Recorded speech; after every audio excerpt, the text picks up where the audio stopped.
আমার মায়ের যখন দ্বিতীয়বার বিয়ে হলো, তখন আমার বয়স মাত্র 7 বছর। আর আমার ছোট বোন মিতুর বয়স 3 বছর। আমার আসল বাবা আমার মাকে ডিভোর্স দিয়ে পুনরায় বিয়ে করেছেন যখন মৃত্যুর বয়স 1 বছর মাত্র।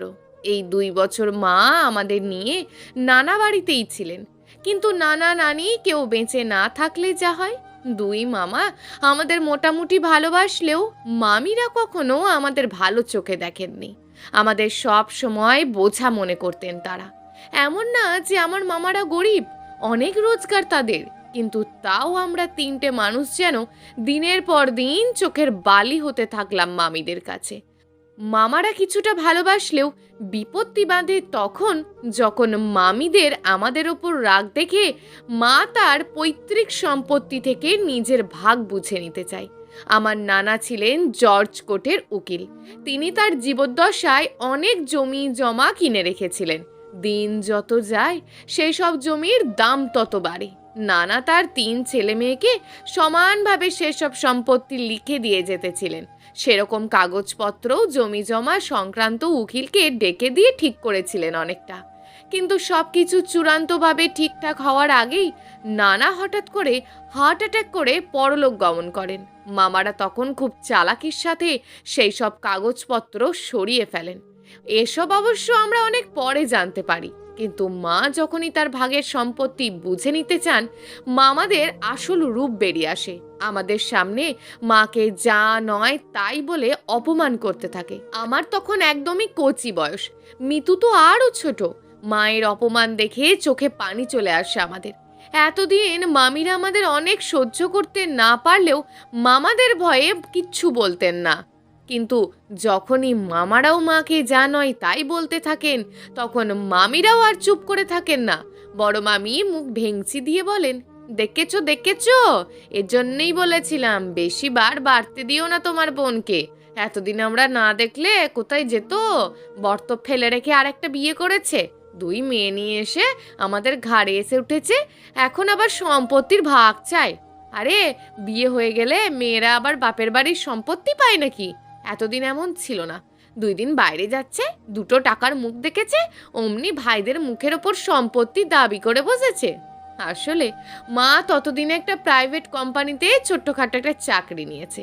ছোট মামিও চুপ করে থাকে না, চিৎকার দিয়ে বলতে থাকেন, আমাদের শ্বশুর মশাই কি আর তার কোনো সম্পত্তিতে মেয়েকে ওয়ারিশ করে রেখে গেছেন? জাননি তো, তাহলে তো সেসব দলিলপত্র থাকতো, তাহলে কিসের ভাগ পাবে ও? এতদিন যে আমরা 3 জনকে খাওয়ালাম পড়ালাম, কোন মুখে আবার সম্পত্তির ভাগ চাই বুঝি না আমি। মা অসহায়ের মতন ভাইদের দিকে তাকান। তার বিশ্বাস ছিল তার ভাইরা প্রতিবাদ করবে, কিন্তু মাকে অবাক করে দিয়ে বড় মামা বললেন, হ্যাঁ সুরভি, ওরা ঠিক কথাই বলেছে।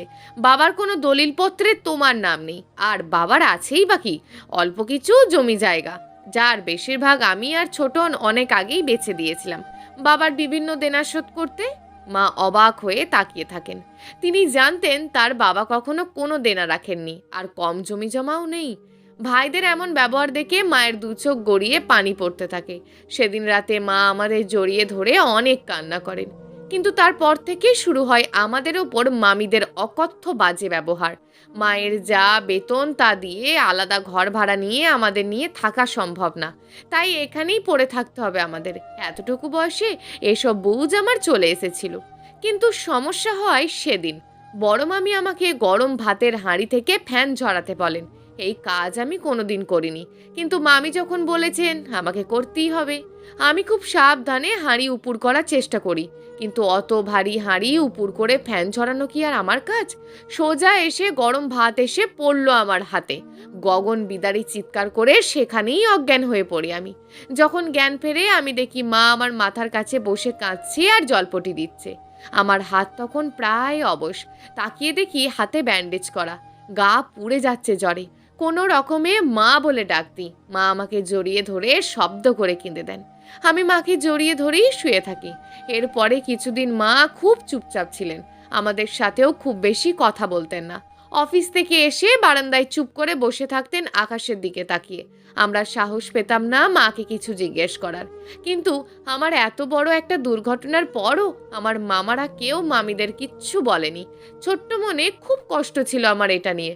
হঠাৎ একদিন মা আমাকে আর মিতুকে ঘর থেকে বের হতে নিষেধ করে বাইরের ঘরে চলে গেলেন মামাদের সাথে কিছু একটা নিয়ে কথা বলতে।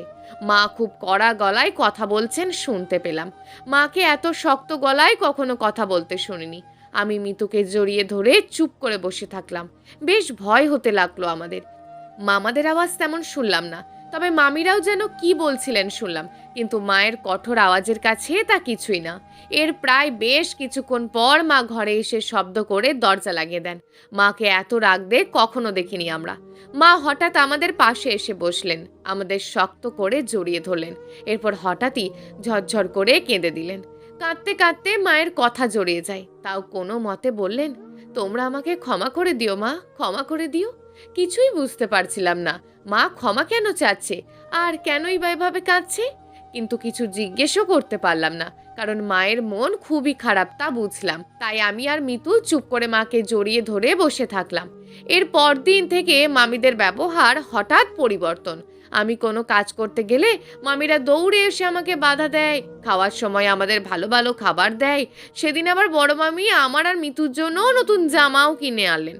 এত যত্নের কোনো কুল কিনারা খুঁজে উঠতে পারলাম না। সেদিন খাওয়ার সময় ছোট মামি আমার পাতে মাছের মাথাটা তুলে দিলে আমি বলি, মামি এত বড় মাছের মাথা আমি খেতে পারবো না, আমাকে ছোট্ট একটা পিস দিলেই হবে। মামি কিঞ্চিত মন খারাপ করে বলেন, আর কয়দিনই বা এই বাড়িতে আছিস তোরা, এখন যদি একটু ভালো মন্দ খাওয়াতে না পারি পরে আফসোস থাকবে। বড়লোক বাবা পেয়ে কি আর এই গরিব মামা মামিদের মনে রাখবি রে? আমি অবাক হয়ে মামির দিকে তাকালাম। মামি এসব কি বলছে? এই বাড়ি থেকে কোথায় যাব আমরা? আর বড়লোক বাবা, তার মানে কি আমাদের বাবা আমাদের ফিরিয়ে নিয়ে যেতে চান? মাথায় কিছুই ঢুকলো না আমার। ফ্যাল ফ্যাল করে মামির দিকে তাকিয়ে থাকলাম। এর পরের ঘটনাগুলো খুব দ্রুত ঘটে যায় কিভাবে যেন আমরা বুঝতেই পারলাম না। হঠাৎ একদিন মামিরা এসে আমাকে জানায় আমার মা নাকি আবার বিয়ে করবে, তার অফিসের বড় স্যারকে। আমি তখনও বুঝি না এসব ঠিক মতন। মা আমাদের এই বাড়ি থেকে নিয়ে যাবে এটা বুঝতে পেরেছিলাম, কিন্তু মা আবার বিয়ে করবে এ ধরনের ব্যাপার আগে বুঝিনি।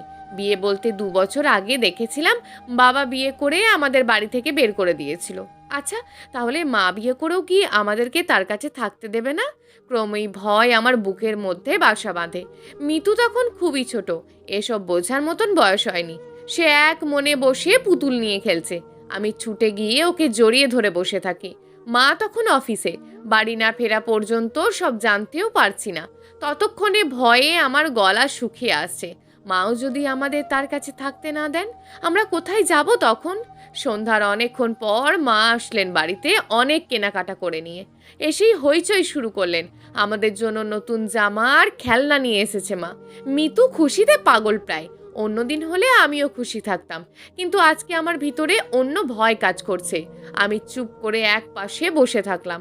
আমাকে অনেকবার ডেকে সাড়া না পেয়ে মা আমার কাছে আসলেন। আমার মাথায় হালতো করে হাত বুলিয়ে বললেন, ঋতুমা, তোমার কি মন খারাপ? আমি কোনো কথা না বলে চুপ করে বসে থাকলাম। মা এবার আমার সামনে বসে বললেন, কি হয়েছে ঋতু, আমাকে বলো, মামিরা কিছু বলেছে তোমাকে? আমি আস্তে করে বললাম, মা, তুমিও কি বাবার মতন আমাদের ছেড়ে চলে যাবে? মায়ের মুখ সাথে সাথেই অন্ধকার হয়ে গেল। শক্ত গলায় বললেন, মানে কি হয়েছে আমাকে খুলে বলো। মামি বলল, তুমি নাকি আবার বিয়ে করবে, কিন্তু বাবা বিয়ে করে তো আমাদের ছেড়ে চলে গিয়েছিল, তুমিও বিয়ে করবে, তার মানে তুমিও আমাদের ছেড়ে চলে যাবে? এই বলে ঝরঝর করে কেঁদে দিলাম আমি। মা আমাকে শক্ত করে বুকের মধ্যে চেপে ধরে বললেন, ঋতু, আমি তোমাদের ছেড়ে যাব না তোমার বাবার মতন, আমি তোমাদের আমার সাথেই নিয়ে যাব। আমি চোখ মুছে মায়ের দিকে তাকালাম। খুশি হয়ে বললাম, সত্যি বলছো মা?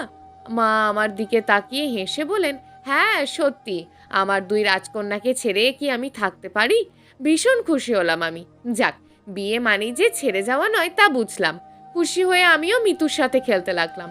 এর কিছুদিন পর একজন কোট টাই পরা আঙ্কেল এলেন আমাদের বাড়িতে। এসেই খুব আদর করলেন আমাকে আর মিতুকে। আমার তো খুব পছন্দ হলো ওনাকে, আর মামিরাও দেখলাম বেশ আপ্যায়ন করছে ওনাকে। বড় কালো গাড়িতে করে এসেছেন উনি, আমাদের জন্য অনেক উপহার এনেছেন। কি ভালো আঙ্কেলটা, আমার ভীষণ ভালো লাগলো ওনাকে। বড় মামি আমাকে ডেকে নিয়ে বলল, ওনাকে চিনেছিস তো ঋতু, উনি তোদের নতুন বাবা হতে যাচ্ছে রে। আমি অবাক হয়ে বললাম, বাবা আবার নতুন পুরনো হয় নাকি? আর আমাদের বাবা তো আরেকজন, উনি আমাদের বাবা হতে যাবেন কেন? আরে বোকা মেয়ে, ওনাকেই তো তোর মা আবার বিয়ে করবে, তার মানে উনিই তোদের নতুন বাবা। বাহ, ভারী মজা তো, আমরা আবার বাবা পাবো। মামি মুখ ভেঙচি দিয়ে বলেন, মজা না ছাই, এখন থেকে তোদের মজার দিন শেষ। এই যে ভালো ব্যবহার করছে, সব লোক দেখানো। বিয়ের পর তোদের মাকে তোদের থেকে আলাদা করে দেবেন উনি, তোদের কষ্ট দেবেন। নতুন বাবা কখনো আপন হয় না রে, বুঝলি? আমার বুক কেঁপে উঠল। এসব কি বলছেন মামি? মাকে আমাদের কাছে থাকতে দেবেন না, আমাদের কষ্ট দেবেন? কিন্তু মা সব কিছু কেন মেনে নেবেন? আমি ছলছল চোখে মামির দিকে তাকালাম। আমি যাই রে, অনেক কাজ পড়ে আছে। আমি যে এসব বলেছি তোকে কাউকে বলিস না, এই বলে মামি চলে গেলেন। সেদিন আর আমার দুশ্চিন্তা গেল না। এর সপ্তাহখানেক পর খুব সাধারণ ঘরোয়াভাবে আমার মায়ের বিয়ে হয়ে যায় ওই আঙ্কেলটার সাথে। বিয়েতে খুব বেশি মানুষ আসেনি, আঙ্কেলের সাথে অল্প কিছু মানুষ, আর আমরা বাড়ির কজন। খাওয়া দাওয়ার পরেই সেই গাড়িটা করে আমাদের নিয়ে চলে গেল আঙ্কেল। যাওয়ার আগে মামিরা অনেক কাঁদলো আমাকে আর মিতুকে জড়িয়ে ধরে। আমরাও চোখের পানি আটকাতে পারলাম না। যতই হোক, এতদিন একসাথে ছিলাম, আঙ্কেলের বাড়ি এসে তো আমি অবাক। এত বড় বাড়ি আগে কখনো দেখিনি আমি। মিতু তো খুশিতে সারা বাড়ি দৌড়ে বেড়াচ্ছে, কিন্তু আমার মনের মধ্যে খচখচ করেই যাচ্ছে। মামি যেটা বলল তা যদি সত্যি হয়, আমাদের মায়ের থেকে আলাদা করে দেয় যদি। যদিও আঙ্কেলটা আসার পর থেকে অনেকবার খোঁজ নিচ্ছেন আমাদের কোনো সমস্যা হচ্ছে কিনা, কিছু লাগবে কিনা। আমি চুপ করে মায়ের কাছে বসে আছি। আস্তে আস্তে বুঝতে শুরু করছি নতুন আঙ্কেলটা আসলে খারাপ না।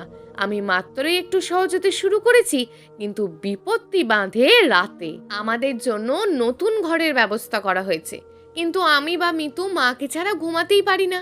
আজ থেকে নাকি মা আমাদের সাথে ঘুমাবেন না, আমাদের সাথে একজন গৃহকর্মী থাকবেন। শুনেই আমি মামির কথা অক্ষরে অক্ষরে মিলিয়ে ফেললাম। তাই তো, প্রথম দিন থেকেই তো লোকটা আমার মাকে কেড়ে নেওয়ার চেষ্টা করছে আমাদের থেকে। আমাদের সাথে খুব ভালো ব্যবহার করছে, কিন্তু ঠিকই আমাদের মাকে কেড়ে নিচ্ছে। মাও কি সুন্দর আমাদের কপালে চুমু দিয়ে চলে গেল ওনার সাথে। সে রাতে আমার ঘুম হলো না। মিতু যদিও মাকে ছাড়া একটু মন খারাপ করছিল, কিন্তু গৃহকর্মীটা তাকে অনেক গল্প শুনিয়ে ঘুম পাড়িয়ে দিয়েছে।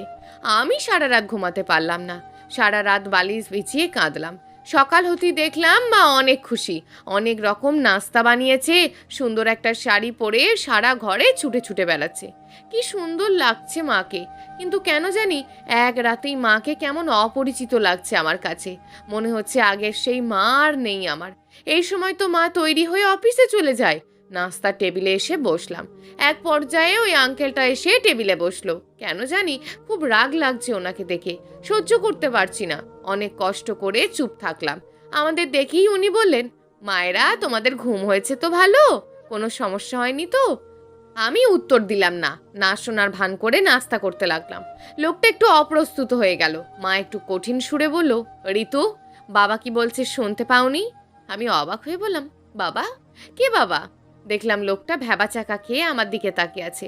মা তো চোখ লাল করে তাকালো আমার দিকে। আমার কান্না চলে আসলো। তাই তো, মামি তো ঠিকই বলেছে। মা কোনোদিন এভাবে আমাদের দিকে তাকায়নি। এই লোকটার জন্য মা বদলে যাচ্ছে। মা গলার স্বর আরো কঠিন করে বলেন, উনি তোমাদের বাবা, আজ থেকে ওনাকে বাবা বলে ডাকবে তোমরা। লোকটা আস্তে আস্তে বলেন, থাক না সুরভি, ওদের যেটা ডাকতে ভালো লাগবে ওরা তাই ডাকুক। বাচ্চাদের ওপর এভাবে জোর করা ঠিক না। মনে মনে ভাবলাম, আমার মাকে আমাদের থেকে কেড়ে নিয়ে খুব ভালো মানুষ সাজা হচ্ছে, তাই না? নাস্তার প্লেট ঠেলে সরে উঠে যেতে লাগলাম আমি। মাকে উদ্দেশ্য করে বললাম, উনি আমার বাবা না, আমার বাবা অন্য কেউ, আর কাউকে আমি বাবা বলে ডাকবো না। এই বলে এক ছুটে ঘরে চলে আসলাম আমি। মা অবাক হয়ে আমার দিকে তাকিয়ে থাকলো। সেদিন থেকে মায়ের সাথেও দূরত্ব সৃষ্টি হয় আমার। আমি আস্তে আস্তে জেনেছি লোকটা আমার মায়ের অফিসের বস ছিলেন। ওনার আগের স্ত্রী ওনাকে ছেড়ে চলে গেছে। আত্মীয় স্বজন সবাই বাইরের দেশে থাকে। মাকে অফিসে দেখে ভালো লাগায় তাকে বিয়ের প্রস্তাব দেন। মা প্রথমে রাজি হয়নি, কিন্তু মামা মামিদের অত্যাচারে শেষ পর্যন্ত রাজি হন। দিন দিন আমার মনে হচ্ছিল এর থেকে মামা মামির অত্যাচারই ভালো ছিল। অন্তত আমাদের মা তো আমাদের ছিল। এখন মা যাই করে আমার মনে হয় মন থেকে করে না। মায়ের এখন সব কিছু ওই লোকটা, আমরা যেন কিছুই না। কিন্তু ওই লোকটা এমন ভাব করে যে আমাদের অনেক ভালোবাসে, অনেক খেলনা জামা কাপড় এনে দেন আমাদের। কিন্তু তাও ওনাকে সহ্য হতো না আমার। সবসময় চেষ্টা করতাম মায়ের থেকে ওনাকে কিভাবে আলাদা করা যায়, কোনোভাবেই পারছিলাম না। প্রায় আমাদের বাইরে খেতে নিয়ে যেতে চান উনি, আমি যাই না কখনো। অনেক জোর করেন আমাকে, কিন্তু আমার ভালো লাগে না। মিতুকেও আমি জোর করে আটকে রাখি। অনেক রাতে মা আর উনি হাসতে হাসতে বাড়ি ফেরেন, আমাদের জন্য প্যাকেট করে খাবার নিয়ে আসেন। কিন্তু ওই হাসির শব্দ অসহ্য লাগে আমার। সবসময় ভাবতে থাকি কিভাবে মায়ের থেকে ওনাকে আলাদা করা যায়। দিন দিন মায়ের সাথে আমার সম্পর্কটা শুধু খারাপের দিকেই যাওয়া শুরু করেছে। মা যতই আমাকে কাছে টানতে চায়, আমি যেন ততই আরো দূরে সরে যাই। কারণ আমি চিন্তা করি যে মাকে হয়তো ওই লোকটা আমাদের থেকে একদমই আলাদা করে নিয়ে গেছে। এভাবেই দিনগুলো চলে যাচ্ছিল। আমার যখন 10 বছর বয়স, তখন আমার মায়ের আবারও একটা মেয়ে হয়। মা একদম ব্যস্ত হয়ে পড়ে ছোট্ট মেয়েটাকে নিয়ে। আজকাল মিতুরও খোঁজ নেয় না মা খুব একটা। একজন গৃহকর্মীর কাছেই বড় হতে লাগলাম আমরা দুই বোন। স্কুলে কি টিফিন নিয়ে যাব তা দেখার পর্যন্ত সময় নেই মায়ের এখন। রাগে আমি টিফিন পর্যন্ত নিই না। ওই লোকটা যদিও আগের মতোই আমাদের খোঁজ নেয়, তাও আমার অসহ্য লাগে ওনাকে। এই সব কিছুর জন্য উনিই দায়ী। মাঝে মাঝে ইচ্ছে করে দু চোখ যেদিকে যায় সেদিকে চলে যেতে, শুধু মিতুর জন্য যেতে পারি না। কত ইচ্ছে ছিল বড় একটা চাকরি করব, তারপর অনেক বড় একটা বাড়ি বানাবো, সেই বাড়িতে আমি মা আর মিতু থাকবো। মাকে আর মামাদের বাড়িতে থাকতে হবে না। কিন্তু কি থেকে কি হয়ে গেল, এই বাজে লোকটা এসে মাকে আমাদের কাছ থেকে আলাদা করে দিল। এখন আমার মন চাই খুব তাড়াতাড়ি বড় হয়ে যেতে, যাতে একটা চাকরি করে মিতুকে নিয়ে এখান থেকে চলে যেতে পারি। এরই মধ্যে একদিন দুই মামি এলো আমাদের সাথে দেখা করতে। আমি তখন পড়ছিলাম নিজের ঘরে বসে। যতটুকু সময় বাড়িতে থাকি আমি পুরোটা সময় নিজের ঘরে দরজা আটকে বসে থাকি। কারণ বাইরে গেলেই মায়ের তার ছোট্ট মেয়েকে নিয়ে আদিক্ষেতা করা দেখলে নিজেকে সংযত করতে পারি না। হঠাৎ দরজায় ঠকঠক আওয়াজ শুনে মেজাজ খারাপ হয়ে গেল। নিশ্চয়ই ওই লোকটা দুপুরে খাওয়ার জন্য ডাকছে। খুবই বিরক্ত করে মাঝে মাঝে। ঝাঁঝের সাথে দরজা খুলে তাকাতেই দেখি দুই মামি। মামিরা যতই কষ্ট দিক আমাদের, এই সময় তাদের চেয়ে আপন আমার কাছে আর কেউ মনে হয় না। আমি ছুটে গিয়ে বড় মামিকে জড়িয়ে ধরে কাঁদতে থাকি। কিছুক্ষণ কান্নাকাটি করার পর মামিরা আমাকে নিয়ে আমার ঘরে এলো। ঘরের চারিদিকে চোখ বুলিয়ে ছোট মামি বলল, বাবা, ঋতু তো আজকাল রাজার হলে থাকে। কি সুন্দর ঘর, সব কিছু সাজানো গোছানো, কত সুন্দর জামা পরে। গরিব মামিদের তো ভুলেই গেছে এজন্য। আমি মাথা নিচু করে চুপ করে দাঁড়িয়ে থাকি। খুব কান্না পাচ্ছে আমার। এত সব আভিজাত্যের কোনো দরকার ছিল না আমার। মা আর মিতুকে নিয়ে ভালোই ছিলাম মামার বাড়িতে আমরা। কি রে ঋতু, চুপ করে আছিস কেন? তোর কি মন খারাপ? বড় মামি এসে আমার মাথায় হাত রাখলো। ঝরঝর করে কেঁদে দিলাম আমি এতদিন পর একটু স্নেহের কথা শুনে। ফোপাতে ফোপাতে বললাম, জানো মামি, মা না একদম বদলে গেছে। কেন রে, কি হয়েছে?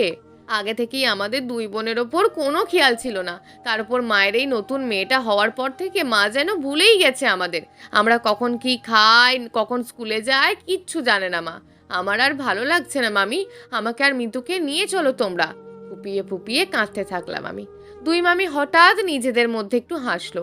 আমি তাদের হাসির অর্থ বুঝতে পারলাম না। ছোট মামি আমাকে কাছে টেনে মাথায় হাত বুলিয়ে দিয়ে বলল, দিন যাবে আর এসব এমনই হবে, বরং আরো বেশি হবে। আঁতকে উঠলাম আমি। কি বলছো মামি? হ্যাঁ, তবে আমরা যেমন বলবো তেমন চলতে পারলে তোর মা ওই লোকের কাছ থেকে দূরে সরে আসবে। সত্যি সত্যি বলছো মামি? সত্যি বলছি রে, তবে একটা শর্ত আছে। বলো কি শর্ত? আমি সব শর্ত মানতে রাজি। দেখ, আমরা তো তোর ভালোই চাই। ছোট থেকে আমাদের কাছেই বড় হলি তোরা, তোর এই কষ্ট কিভাবে দেখি বল। তাই এই বুদ্ধিটা দেব, তা কিন্তু তুই ছাড়া আর কেউ যেন না জানে। তাহলে কিন্তু তোর মা তোর থেকে আরো দূরে সরে চলে যাবে। তোমরা নিশ্চিন্তে থাকো মামি, আমি আর কাউকে বলবো না, প্রমিস। সেদিন দুই মামি আমাকে এমন একটা প্ল্যান শিখিয়ে দিল যা আমি কল্পনাতেও ভাবতে পারিনি। যদিও এই সম্পর্কে কোনো জ্ঞানই আমার ছিল না। আমি ভয়ে ভয়ে বললাম, কি বলছো মামি? খুব ভয় করছে তো আমার। ঠোঁট উল্টিয়ে বড় মামি বলল, ভয় করছে যখন থাক এমন। তিথি আর ওর বাবা যখন তোর মাকে একেবারে তোর কাছ থেকে নিয়ে যাবে তখন বুঝবি। আমি আমতা আমতা করে বললাম, এতে কাজ হবে তো মামি? 100 বার হবে, তুই শুধু কাজটা চালিয়ে যা। এই বলে দুজন হাসতে হাসতে আমার ঘর ছেড়ে চলে গেল। আমি বসে বসে ভাবতে লাগলাম, কবে মামিদের প্ল্যান কাজে লাগাবো আমি। আমি তককে তককে থাকলাম, কখন সুযোগ পাবো। পেয়েও গেলাম একদিন। ঘটনার দিন মা তিথিকে খাওয়াচ্ছিলেন বারান্দায় বসে। মিতুও সেখানে ছিল। ওই লোকটা তার ঘরে বসে অফিসের কাজ করছিল। আমি ভাবলাম এই তো সুযোগ, এই সুযোগটাই কাজে লাগাতে হবে। আমি পা টিপে টিপে ওই লোকটার পাশে গিয়ে দাঁড়ালাম। আমাকে দেখে অবাক হলেন উনি, কারণ এর আগে আমি কখনো ওনার পাশে এভাবে দাঁড়াইনি। উনি অবাক হয়ে বলল, কি হয়েছে ঋতুমা, কিছু কি বলবে তুমি? আমার হৃৎপিণ্ড ধকধক করতে লাগলো। আমি জানি না কি হবে। মামিরা যা শিখিয়ে গেলেন সেভাবেই কাজ করতে হবে। আমি হঠাৎ ওনার হাতটা শক্ত করে চেপে ধরলাম। উনি হতভম্ব হয়ে তাকিয়ে আছেন আমার দিকে। বুঝে উঠতে পারছি না কি হচ্ছে। আমি হঠাৎ চিৎকার করতে লাগলাম। লোকটা হতবিহ্বল হয়ে আমার দিকে তাকিয়ে আছে। এক পর্যায়ে নিজের হাত ছাড়ানোর চেষ্টা করেন উনি, কিন্তু ততক্ষণে অনেক দেরি হয়ে গেছে। মা তিথিকে কোলে নিয়ে উপস্থিত হয়েছে তখন ঘরে। পিছু পিছু মিতুও এসেছে, তার চোখে ভয়। মা কঠিন গলায় বলেন, কি হচ্ছে এখানে ঋতু, চিৎকার করছিস কেন? আমি মামিদের শেখানো কথা মতো ওনার হাত ছেড়ে দিয়ে মাকে জড়িয়ে ধরে মিথ্যা কান্না শুরু করলাম। লোকটা হতবাক হয়ে আছে, উঠে দাঁড়িয়েছে আমার পাশে। আমি ফোপাতে ফোপাতে মাকে বললাম, মা মা জানো, এই লোকটা আমাকে ব্যথা দিয়েছে। মা কেঁপে উঠল ভয়ানকভাবে, আর ওই লোকটা আঁতকে উঠে বলল, কি বলছো এসব ঋতু? আমি বললাম, মা আমি নিজের ঘরে বসে হোমওয়ার্ক করছিলাম, হঠাৎ উনি আমাকে ডেকে নিয়ে আসলেন এই ঘরে, এসে আমাকে অনেক জোরে ব্যথা দিলেন। লোকটা এতটাই অবাক হয়েছে যে কিছু বলার সুযোগ পর্যন্ত পাচ্ছে না।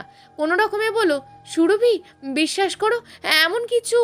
কথা শেষ করার আগেই মা চিৎকার দিয়ে বলে উঠল, আর একটা কথাও বলবে না তুমি। ছি ছি ছি ছি ছি ছি, তুমি এতটা নীচ, এই ছিল তোমার মনে? আমার এতটুকু বয়সের মেয়েটাকে তুমি এজন্য এখানে নিয়ে এসেছো? ঘৃণা করছে তোমাকে আমার, ছি। আমি তো খুশিতে আত্মহারা। যাক, মাই প্রথম এই লোকটার সাথে এভাবে কথা বলল। ইস, মামিদের যদি এখনই জানানো যেত তবে কতই না ভালো হতো। খুশিতে একটা লাফ দিতে ইচ্ছে করছে আমার, কিন্তু না, এখন এতটা উত্তেজিত হওয়া যাবে না। অনেক কষ্টে মায়ের মনে বীজ ঢালতে পেরেছি, কোনো রকম ভুল করা যাবে না এখন। সুরভি বিশ্বাস করো আমাকে। বিশ্বাস? তোমাকে? কি বলতে চাচ্ছ? আমার মেয়ে তোমাকে ফাঁসাচ্ছে? এতটুকু বয়সের মেয়ে, ও বসেই বাকি। তুমি সত্যি এই কাজ না করলে ও কিভাবে এমন বলতে পারে? লোকটা মাথা নিচু করে দাঁড়িয়ে থাকলো। আমার তো খুশিতে পাগল পাগল লাগছে। এতদিন পরে মাকে আবার কাছে পাবো। এই ঘটনার পর থেকে আমি যেন মেঘ না চাইতেই জল পেয়ে গেলাম। মা এখন ওই লোকটার সাথে এক ঘরে থাকে না। আমি, মিতু, তিথি আর মা একসাথে ঘুমাই এখন। লোকটা সব সময় মাথা নিচু করে চলাফেরা করে বাড়ির মধ্যে। এত ভালো লাগে আমার। এভাবেই আমাদের দিনগুলো যেতে থাকলো। মায়ের সাথে ওই লোকটার সবকিছু আবারও আস্তে আস্তে ঠিক হয়ে গেলেও কিছু একটা সুরটা যেন কোথায় কেটে গেছে। আমার কাছে অনেকবার তার ক্ষমা চাইতে হয়েছে। খুব ভালো লাগতো তখন আমার। দেখতে দেখতে আমি ভার্সিটির শেষ বর্ষের ছাত্রী হয়ে গেলাম। তিথি তখন নবম শ্রেণীতে পড়ে, আর মিতু ভার্সিটির প্রথম বর্ষে। লোকটাকে এখনো মেনে নিতে না পারলেও তিথিকে বেশ ভালোবাসি আমি। তিথিও বড় আপা ছোট আপা বলতে পাগল। ভার্সিটির প্রথম বর্ষ থেকেই রোহানের সাথে পরিচয় আমার। ও ছিল আমার এক ব্যাচ সিনিয়র। ওই প্রথম প্রপোজ করে আমাকে। প্রথম রাজি ছিলাম না আমি। আমার একটাই লক্ষ্য ছিল, পড়াশোনা শেষ করে একটা চাকরি নিয়ে ওই লোকটার বাসা ছেড়ে দেওয়া। কখনোই ওনাকে বাবা বলে পরিচয় দিইনি আমি, কিন্তু তার অন্য সব সুবিধা ঠিকই নিয়ে এসেছি আমি।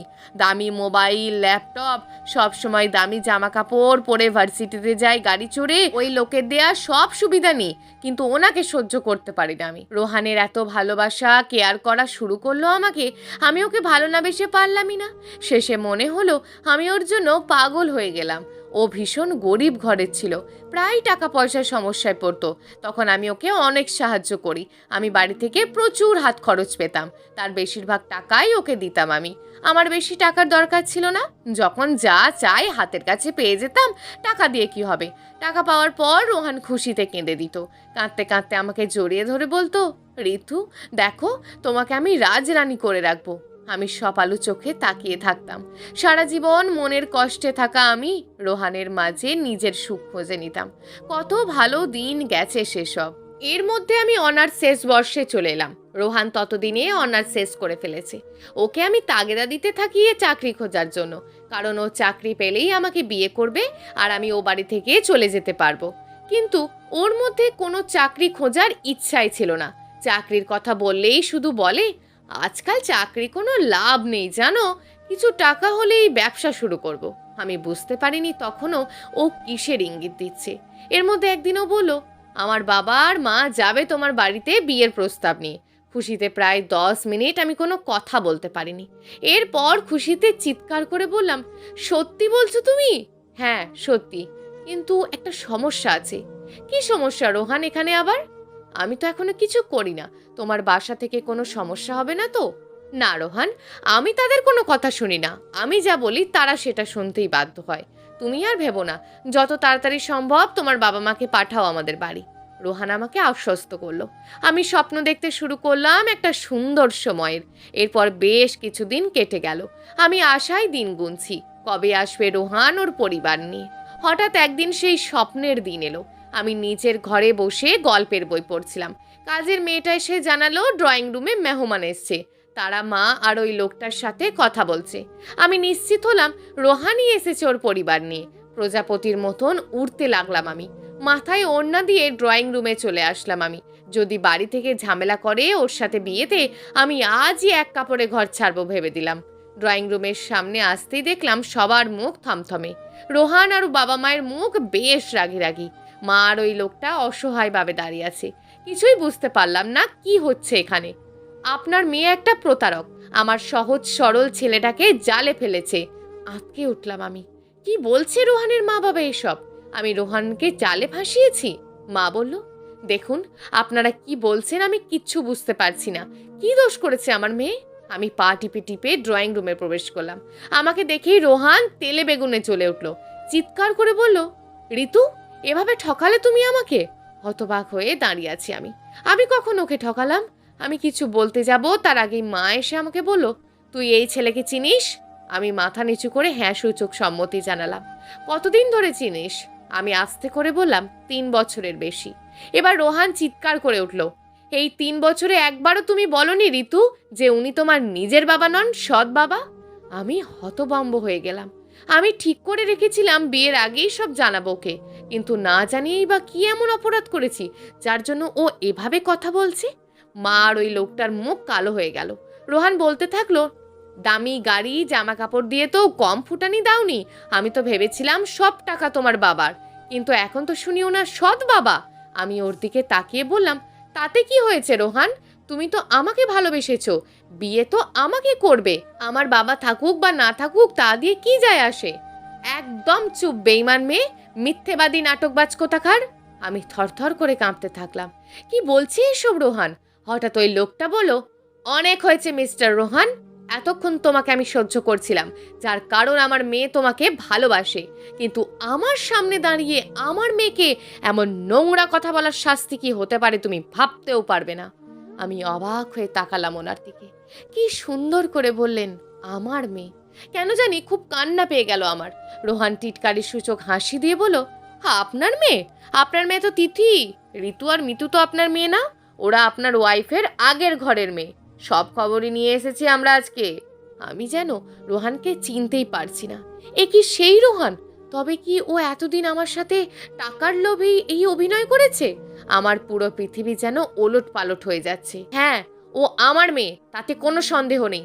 তিথি আর ঋতু মিতুর মধ্যে কোনো পার্থক্য নেই। আমার অবর্তমানে আমার সব কিছুই আমার 3 মেয়ের সমান ভাবে। আমার ঔরসজাত সন্তান না হলেও তিথি আর ওদের দুজনের মধ্যে কোনো পার্থক্য নেই আমার কাছে। আমার যা কিছু আছে সব ওদের। হাত পা কাঁপছে আমার থরথর করে। মনে হচ্ছে যে কোনো সময় মাথা ঘুরে পড়ে যাব। কি ভুল করে ফেলেছি আমি? এ ভুল কি করে করলাম আমি? সব সম্পত্তির মধ্যে আমার সমান ভাগ হবে শুনে রোহানের মুখ কিছুটা কোমল হয়ে ওঠে। ওর বাবা মাও মুখে তিলতিলে একটা হাসি ফুটিয়ে দেয়। রোহান জোর করে একটু হাসার চেষ্টা করে। সেই হাসিটা অত্যন্ত বিশ্রী আর কদাকার লাগে আমার কাছে। আসলে ঋতু, আমি তো মজা করছিলাম তোমাদের সাথে। দেখলাম তোমাকে চমকে দিলে কেমন লাগে তোমার। আমরা তো বিয়ের প্রস্তাব নিয়ে এসেছি আজকে। আমি একটু হাসলাম। আস্তে করে ওর কাছে গেলাম, ওর চোখের দিকে তাকিয়ে বললাম, বিয়ে করবে আমাকে? ও হাসি হাসি মুখ করে আমার দিকে তাকালো। আমি একটু পিছনে তাকালাম। মা আর উনি তাকিয়ে আছে আমার দিকে। আমি সবাইকে একবার চোখ বুলিয়ে নিলাম। এরপর আচমকা ওই দুই গালে সপাটে দুটো চর বসিয়ে দিলাম আমি। একদলা থুতু মেঝেতে দিয়ে বললাম, তোর মতন লোভীকে বিয়ে করব আমি? এক্ষুনি আমার চোখের সামনে থেকে দূর হয়ে যা। কোনোদিন যেন তোর এই নোংরা মুখ আমাকে দেখতে না হয়। ঘটনার আকস্মিকতায় হতবম্ব সবাই। উনি ছুটে এসে আমাকে বললেন, এ কি করলে ঋতুমা? তুমি তো রোহানকে ভালোবাসো। রোহান যা চায় আমি তাই দেব। আমার শুধু তোমাদের সুখী দেখতে চাই। আমি কিছু বলতে যাব তার আগেই দেখি রোহান রাগে কাঁপতে কাঁপতে তেড়ে আসছে আমাকে মারতে।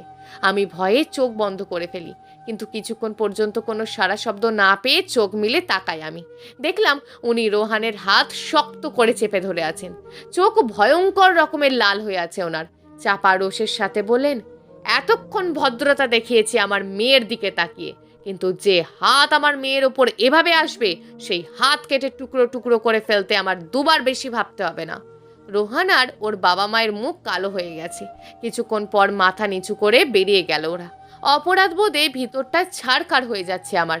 এক ছুটে কাঁদতে কাঁদতে নিজের ঘরে চলে আসলাম আমি। বেশ কিছুদিন নিজেকে ঘরবন্দি করে রাখলাম আমি। যে ভুল আমি করেছি, আমার নিজেকেই সেই ভুলের মাসুল দিতে হবে। যার কাছে আমি অন্যায় করেছি সে যে শাস্তি আমাকে দেবে তা মাথা পেতে নেব আমি। অনেকদিন পর ঘর ছেড়ে বের হয়েছে আমি। এতদিনের এত ভুলের মাপ আমি সহজে পাবো না জানি, কিন্তু এটাই আমার প্রাপ্য। আমি আর সহ্য করতে পারলাম না। ওনার পা জড়িয়ে ধরলাম, চিৎকার করে কাঁদছি আমি। আমাকে ক্ষমা করে দিন, আমি ভুল করেছি, ক্ষমা করে দিন আমাকে।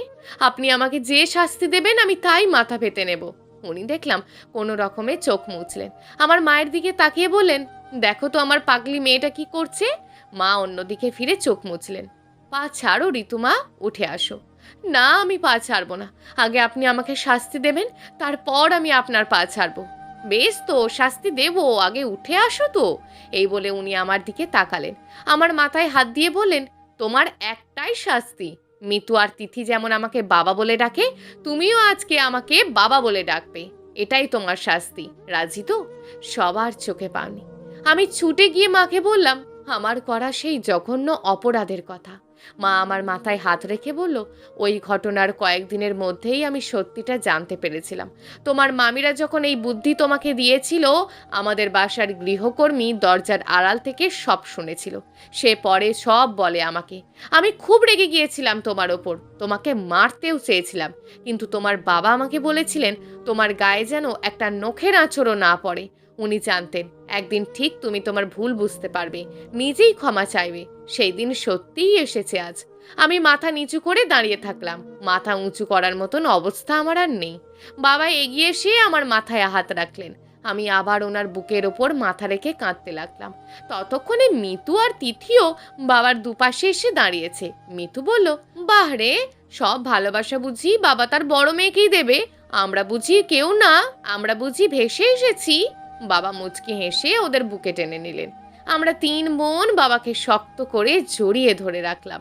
মা দূর থেকে আমাদের দেখছেন আর মিটিমিটি হাসছেন। প্রিয় দর্শক, যদি আজকের গল্পটি আপনাদের ভালো লেগে থাকে তাহলে ভিডিওটিতে অবশ্যই একটি লাইক করে আপনার মূল্যবান একটি কমেন্ট করুন। আর হ্যাঁ, চ্যানেলটিকে যদি সাবস্ক্রাইব করে না রাখেন তাহলে চ্যানেলটিকে অবশ্যই সাবস্ক্রাইব করে আমাদের পাশে থাকুন। দেখা হবে আগামীকালের নতুন এবং আকর্ষণীয় গল্প নিয়ে। ধন্যবাদ।